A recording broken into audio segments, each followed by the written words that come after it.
여러분 안녕하십니까, 황세일 변호사입니다. 젤렌스키 대통령이 밝히고 있는데요. 북한군이 말이죠. 지금 러시아에 2만 내지 2만 5천 명이 더 추가로 파병됐답니다. 놀랍습니다. 지금 북한에서 무슨 일이 벌어지고 있는지 깜깜무소식이었는데 김정은도 사실 잘 나타나질 않고요. 김정은에게 변고가 생겼다는 얘기까지 있는 가운데 북한이 러시아에 2만에서 2만 5천 명 규모의 병력을 대대적으로 파견했다면 이거는 보통 일이 아니죠. 우리 입장에서는 굉장히 신경을 쓸 수밖에 없는데요. 그러지 않아도 지금 젤렌스키 대통령도 이런 말을 합니다. AP통신과 진행한 인터뷰에서 러시아와 북한의 결속이 급속도로 강화되고 있다. 이거는 세계에 굉장한 위협이 될 것이다. 러시아와 북한의 결속. 이게 만만치 않다는 거죠. 북한군도 숫자는 굉장히 많잖아요. 무기가 재래식이어서 그렇지. 그런데 러시아가 어쨌든 첨단적인 무기를 갖고 있고 또 러시아가 군사적으로는 미국에 적대할 만큼 강국인데 이 북한의 병사들이 실전 경험까지 갖게 된다면 그리고 두 나라가 완전히 혈맹이 된다면 세계의 위협이 될 수 있다.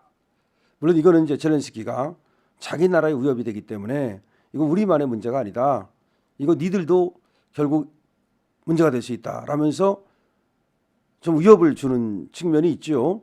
그러니까 북한과 러시아가 이렇게 가까워지면 지금은 우리 우크라이나가 문제지만 나중에는 다른 나라들도 우리 대한민국 같은 나라들 아니 미국 같은 나라들도 골치 아파질 것이다. 그런 어떤 얘기라고 볼 수 있어요. 더군다나 러시아가 원래는 말이죠. 이 우크라이나 말고도 폴란드라든지 지금 이 동유럽 쪽에 계속해서 호시탐탐 노리고 있거든요. 그럼 만약에 러시아가 북한이 이렇게 가까워져서 북한군이 또 추가로 또 파견되고 그러면서 이 러시아를 도와줄 경우에 더군다나 지금 이 북한군이 실전 경험까지 하고 있지 않습니까? 원래 군대는 말이죠. 실전 경험을 한 군대와 경험을 하지 않은 군대는 하늘과 땅 차이래요. 그래서 훈련이 중요하다고 그러는 겁니다. 근데 훈련은 아무리 그래도 훈련에 불과한데 실전을 하게 되면은 완전히 새로운 모습의 군대로 탈바꿈한다는 거죠. 그래서 1차로 파견됐던 애들이 많은 손실을 입고 뒤로 물러나긴 했지만 뒤로 물러나 있는 애들, 다시 말하면 실전 경험을 한 애들, 얘들이 또 다른 군인들을 갖다가 훈련시키면서 이게 급속도로 강한 군대로 거듭날 수 있다는 겁니다. 지금 이거를 젤렌스키가 얘기하면서 이거는 세계의 위협이 될 수 있다라고 얘기를 하고 있습니다. 제가 봐도 지금 2만 내지 2만 5천 명이 추가로 파견된다면 그럼 또 3차로 파견도 가능한 것이고 그러면 연이는 10만 명 이상이 파견될 수도 있는 겁니다. 자, 그렇게 되면 이들은 말이죠. 두 가지 우리한테 위협이 되는데 하나는 뭐냐? 이 러시아와 북한이 완전히 혈맹이 되면 만약 북한에 무슨 일이 생기면 러시아가 자동 개입할 거 아닙니까? 그럼 우리는 이제 북한만 상대하는 것이 아니라 러시아를 상대해야 된다는 그런 부담을 안게 되는 것이고 그 경우 미국도 말이죠. 러시아가 참전할 가능성이 있기 때문에 우리 북한과 우리의 관계에 이 개입하기를 꺼릴 가능성이 있습니다. 다시 말하면 북한과 우리하고 어떤 충돌이 벌어졌다. 그랬을 때 러시아가 자동적으로 개입한다는 걸 생각하면 북한도 쉽게 개입을 안 하려 할 수가 있다는 거죠. 자, 그런 거 하나. 그리고 또 하나는 쟤들이 말이죠. 저렇게 군대를 보내가지고 실전 경험을 쌓을 경우에 젤렌스키가 얘기하는 것처럼 아주 강력한 군대가 될 가능성이 있다는 거죠. 우리는 사실 오히려 월남전을 통해서 우리나라 군대가 실전 경험을 쌓았었거든요. 그것이 사실은 저 북한 애들을 압도하는 데 도움이 됐다는 거죠. 정신적으로라든지 여러 가지 면에서. 근데 북한 애들은 실전 경험을 6.25 때 이후 쌓은 적이 없습니다. 우물한 개구리예요. 그렇기 때문에 실제 전쟁이 난다 하더라도 북한군이 그렇게 위협적인 존재가 아니다라고 보고 있었거든요.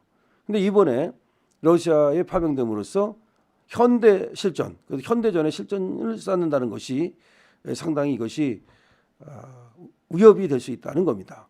그래서 지금 미국이라든가 우리나라든가 어떻게 보면은 북한과 러시아와 직접적으로 어떤 적대적 관계를 맺고 있는 나라들 입장에서는 이 북한군의 러시아 파병 이것을 좀 신경을 써야 된다. 이런 얘기를 젤렌스키 대통령도 하고 있습니다.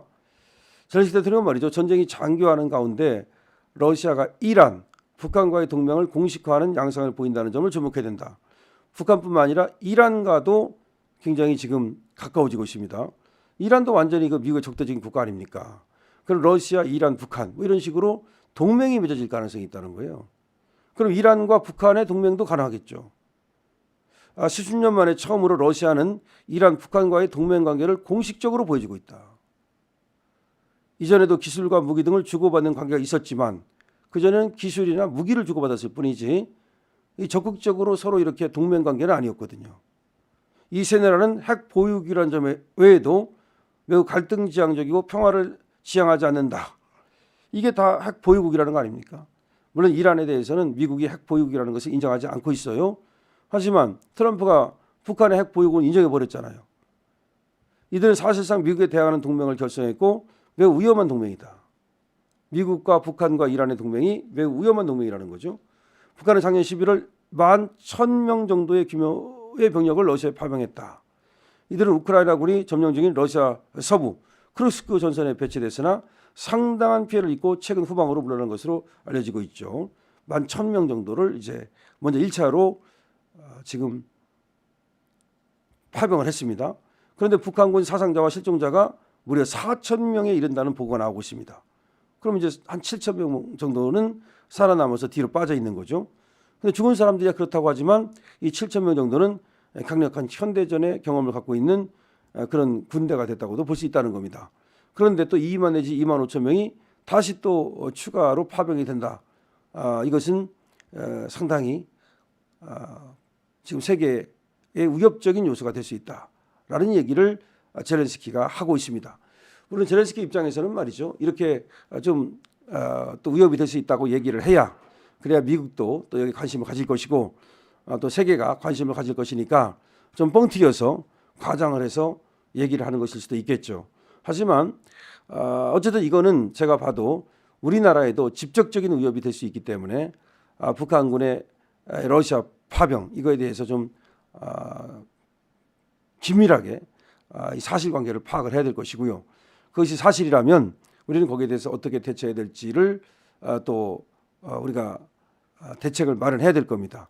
그런데 아시다시피 지금 우리나라는 대통령이 지금 직무 정지 중이시고 지금 다른 나라와 달리 트럼프하고도 지금 뭐 만나지도 못하고 만나기는커녕 전화도 한번 못하는 이런 상황인데 이런 상황에서 북한과 러시아의 저런 밀착은 우리한테 참 위협이 아닐 수 없다. 우리와 미국 간의 관계는 소원해졌는데 멀어졌는데 러시아와 북한이 가까워지고 있다는 것은 우리에게 정말로 엄청난 위협이 된다는 것을 우리는 알아야 됩니다. 과거에는 말이죠. 러시아가 옛날 6.25 때도 탱크나 줬지 직접 개입한 적이 없어요. 그런데 러시아하고 이 북한의 김정은하고 가까워졌다는 것은 이 푸틴이 어떤 사람입니까? 그리고 또 장기 집권하는 공산주의자 아닙니까? 또 김정은이 어떤 사람입니까? 장기 집권하는 공산주의자 아닙니까? 두 사람이 배짱이 맞을 경우에 어떤 짓거리를 할 수 있을지 우리는 정말 감당하기 어려울 수도 있습니다. 여러분 보다시피 러시아가 우크라이나를 쳐들어가는 것처럼 이렇게 푸틴은 무모한 자인데 대한민국에서 이 국방 그야말로 안보 이것이 초미에 지금 아주 걱정거리로 떠올랐다라고 볼 수가 있습니다. 방법은 윤석열 대통령이 빨리 복귀하고 트럼프와의 회담을 통해서 지금 러시아와 북한에 대비하는 그런 어떤 전략과 그런 어떤 방책을 세우는 것입니다. 윤석열 대통령 빨리 돌아올 수 있도록 또 여러분께서 노력해 주시고요. 공유와 구독이 그것을 앞당깁니다. 강시엽 TV입니다.